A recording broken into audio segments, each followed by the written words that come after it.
Okay, you guys, we are doing number 1, which is the single replacement reaction.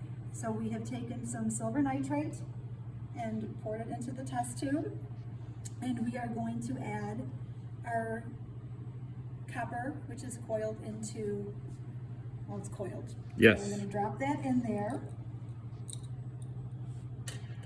Okay, I'm going to uncoil it a little bit, and I'm going to put it in there. And if you notice on the directions, it says that we're going to do this, and then we're going to let it wait for a little while, because it will take a while to react. It will react better if we actually get the copper into the test. Oh, there we go. All right, so now that's going to sit in there. I'm leaving a little bit of it out, so we'll be able to tell the difference between the copper that is not exposed to the copper that is in contact with the silver nitrate. We will come back. See you soon. See you soon. All right, class, we're back here for number 2, the double replacement. And you will see in front, I have 2 beakers. One beaker has sodium chromate, and the other has silver nitrate. Okay? Okay, so first I'm going to add sodium chromate. Notice, you guys, that is a yellow solution. We can see right through it. Okay. Now I'm going to add a little bit of the sodium chromate. No, silver nitrate. Silver nitrate, yes, sorry. I already did sodium chromate. Thank you, Again, Ms. Ochoa. another solution. This time it is a colorless solution. Ooh, I wasn't expecting that.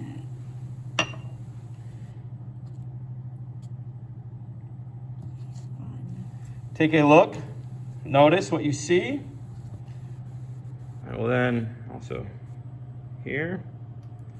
So that is what happens once I mix them, just to show you for reference again. Here was the first one, sodium chromate. And here was the silver nitrate. All right, we are now back for number 3, combustion. All right, you guys, so combustion, as you recall from our discussion, is as anything reacting with oxygen, we are gonna do a special combustion reaction where we are combusting with a hydrocarbon. So oxygen is in the air. The gas, methane, is gonna come out of the gas jet. I don't know if you can hear it, you can't see it, but there is a sound. All right, so that is the gas, that is the methane. It's mixing with the air. Nothing is happening, so I'm going to take my striker and I'm going to make a little spark and see if we can get this reaction going. Ta-da! So this is the results of the reaction. So you want to jot down your observations for that one. And I'm going to just play for a little bit. That's not part of it, but Ms. Ochoa, She likes doing it. She likes to play with the Bunsen burner. If we were here, we would do a whole lab with that. Alas, we cannot. See you soon. Bye. Now we are going to light a piece of magnesium ribbon on fire. All right, you guys, so magnesium, so this is going to be our synthesis or our composition reaction. Magnesium, and then when we put it in the Bunsen burner,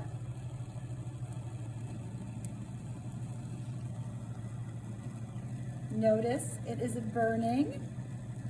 We are not staring directly at We're it. not staring directly at it because we don't want to get blinded by the light. Ooh, good song. And then notice the product.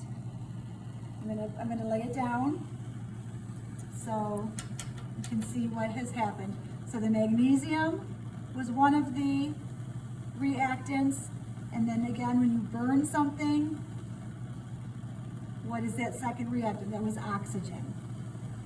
All right. This is our decomposition. All right, we are on to a decomposition reaction. So what I'm going to be pouring in here is hydrogen peroxide. Okay. Notice it is a clear, translucent, see right through it. Okay, all right, you guys, and then I'm gonna add, I know the directions say soap. Soap doesn't work, so We noticed that last year, so we're going to use a substance. Oh, there it is. It's a black powder. It's called manganese dioxide. What it is a catalyst. It's not a reactant. It's not a product. Its purpose is to speed up the reaction. We'll talk about that more at the second half of this unit. All right, so get ready. I'm going to add it and then jot down your observations.